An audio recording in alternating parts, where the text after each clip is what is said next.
Under the Speaker's announced policy of January 6, 2009, the gentleman from Colorado, Mr. Coffman, is recognized for 60 minutes as the designee of the Minority Leader.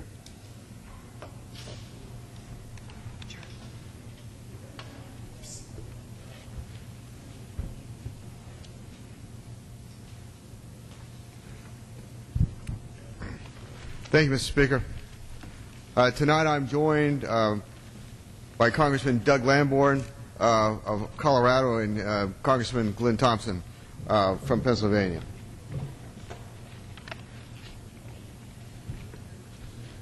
Thank you, Mr. Chairman.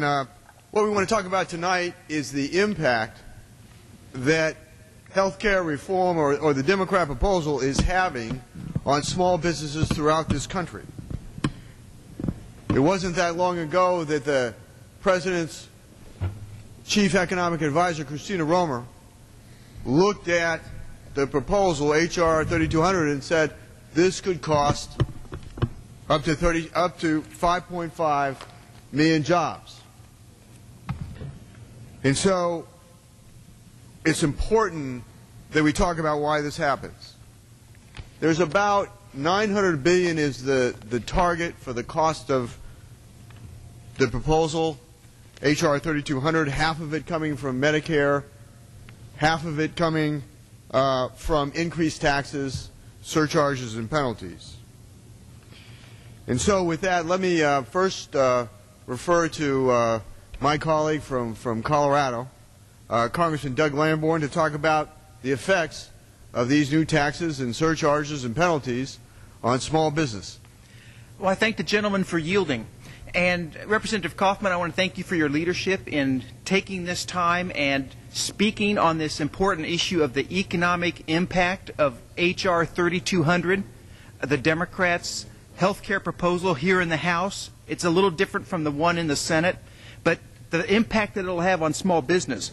And I remember very fondly, Representative Coffman, when you and I served in the Colorado legislature together before you were either the state treasurer or state secretary of state in Colorado.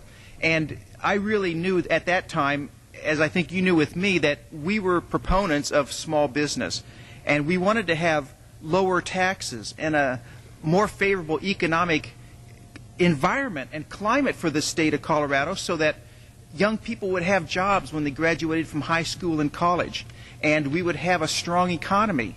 And I think as a result of that, a better quality of life. And sure enough, that with some other tax-saving kinds of measures that the state voters passed, like Tabor, Colorado had the best business environment in the United States. Now, it slipped a little bit, but we're still, at the latest ranking I've seen, number 4 in the country. And that's an excellent thing, and it's because of trying to hold the line on taxes. So I'm concerned that when we talk about H.R. 3200, the Waxman bill for health care, that my colleagues on the other side of the aisle are promoting, that it's going to have a negative impact. For instance, House Democrats pay for a portion of their health care in this bill by imposing a 2% surtax on individuals with more than $280,000 in income or $350,000 for a couple. Now, that's a lot of money, but keep in mind that many small businesses file as individuals. They use subchapter S type of status for their tax returns. So this is actually the income that a small business can have when it's hit with a 2% surcharge. According to the and also the gentleman yield back. Yes, for, Representative Coffman. Thank you, Congressman Lambourne. Let's talk about that whole thing. It starts out at 2%. As we know that in looking at the bill, it goes from, in Section 313 of the bill, it goes at 250, when we talk about gross annual payroll of $250,000 to $300,000, it's at 2%, then it moves up to 4%, going to $350,000, and then $400,000 of gross annual payroll and above is at 8. I'm sorry. Then it didn't go. It goes to 8%, and so it's 4, 6, and 8%. And so that's so most small businesses, many will be hit that cannot afford health care, that cannot afford health insurance, are going to be hit with a penalty of 8%. And now that clearly, they're either going to have to make a decision. Either they're going to have to reduce that payroll to be able to pay that tax, or they're going to close their doors. One of the two. And I think what Washington doesn't understand is that these small businesses are hanging on by their fingernails right now in trying to keep their doors open. And unlike the Congress of the United States, they can't simply print money when they don't have it.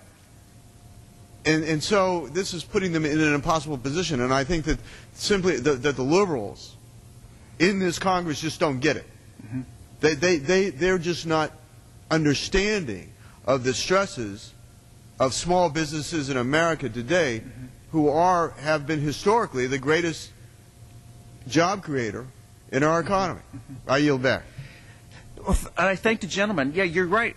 Exactly right. There's that 2 to 8% surcharge on small business or individual income, and there's the 8% penalty if you don't provide government-approved health care for all of your employees.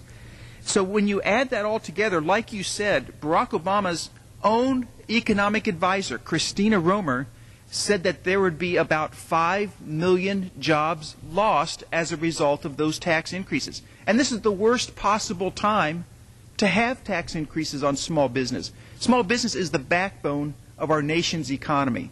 I think the figure is 72% of new jobs created in this country are created through small business. So in the middle of a recession, is this the time to be raising taxes? I really don't think so. In Colorado alone, Representative Coffman, 16,500 small businesses will be required to pay this surtax. I yield back. I'd like to at this time recognize Congressman Glenn Thompson.